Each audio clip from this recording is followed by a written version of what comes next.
Hello YouTube, subscribed and everybody on the remaining social networks. It's King, and welcome back to another live reaction. Today is Boku no Hero Academia, chapter 335, Midoria Izuku and Shigaraki Tomura. And we start off at the exact moment we left off last time, with Nana asking Deku if he can kill her granddaughter. So, are you able to kill Shigaraki Tomura? Excuse me? This isn't a request, this is a question of your will and intent. You saw him during the last interaction. You saw the face of the child who was crying. You felt that he was in pain. Our hearts and minds are one, so we could sense that feeling within you. The problem is, we don't really see it the same way. We can also sense the boy being hurt by All For One, but that doesn't mean that he wants any of our help, though. Even in that situation, his eyes will fill with nothing but contempt. He raised him that way. In Shigaraki State, my brother probably to cover his body by now.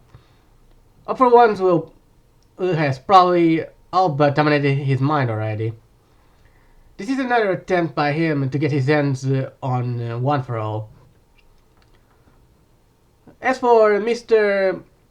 Koyameo here and myself, All For One tried to steal One For All from us twice and failed both times. Oh.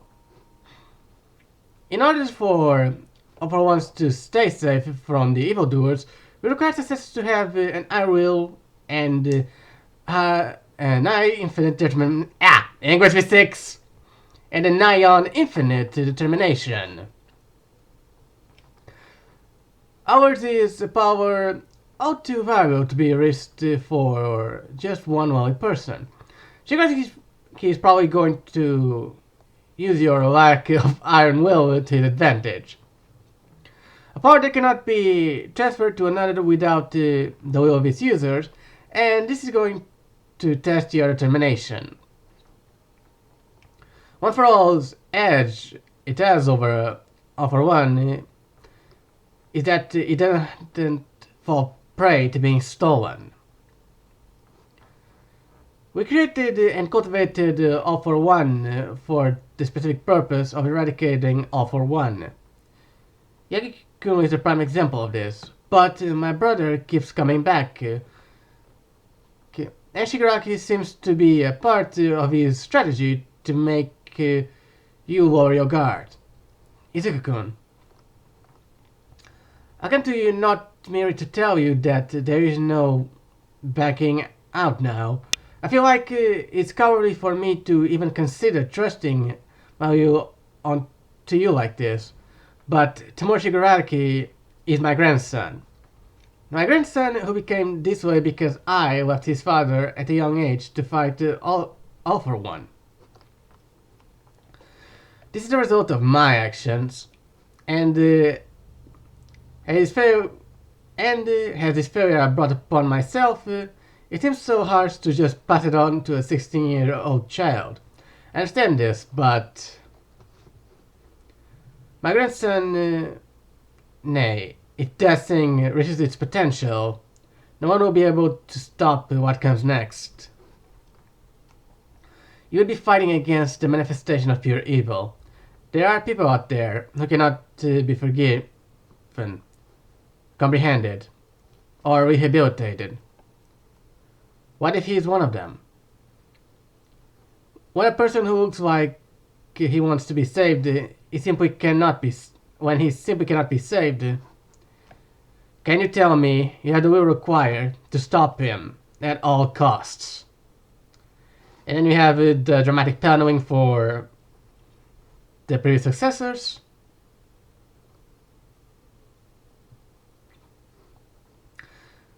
To me, it may be awkward to say this, but I felt When Shigaraki's consciousness manifested in One for All and entered the vestige world, I could feel what Shigaraki was feeling when he was told to think about his aspirations. In the deepest part of his mind, I could feel a child crying. I fought against many people thus far. They had their ways set inside of them. I had no choice but to stop them by fighting. But I never had the opportunity to explore their motivations and pinpoint why exactly they became villains. If I understood them fully, something may have gone differently. Yeah, then there is Gento and La Brava as a good example. Actually, whatever did happen to those two? I wonder if they come to the side of good now that, well, everything has gone to hell in a handbasket. Our fights could have been resolved differently, perhaps. Countless people died, and many of those who I told, well, dear, got hurt. However, One for All is the power to save people, not to kill. All Might taught me that lesson. It's not just me either. All Might. And you guys who helped grow and cultivate All for One. You were responsible for saving countless amount of people then to now. It origin may have been rooted in the goal of eradicating All for One, but because you've all risked your lives to maintain this power, it probably has changed and morphed over all this time. Ah, and All Might's crying. That's nice. And Izuku is finally being able to fully manifest in this world. There's certainly a possibility that he can only be stopped by killing him. And I haven't thought about the logistics of how to go about it. But I want to try and saving this crying child. And Nana isn't exactly happy with that answer. That's right, and I'll be here to guide you on that journey. I'm incredibly glad that you of all people inherited One for All. I apologize for testing you like this. Gran Torino is still alive. Shahiku. He made the wrong straight. When you wake up, please tell him that I said hi.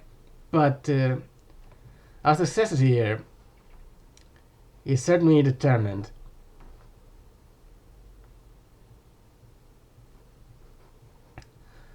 Alright, how about you guys chime in now and help us out? So, that Deku knows what to expect of the rest of your quirks. Okay, so now that's where the chapter ends, and dun dun dun! The second and the third one. It's time for the big reveal. Who are they? But matter of a cliffhanger. Okay, so this was a continuation of last chapter, and yeah, affirming Deku's will. But again, this is for the setup and you know, the cliffhanger. It's an interesting chapter, but nothing too earth-shattering, especially compared to the last chapter. We'll find out more about the inner workings of One for All. But next chapter, we finally get the rest of the crew.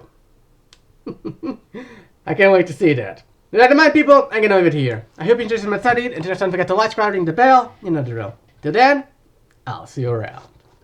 Ta-ta!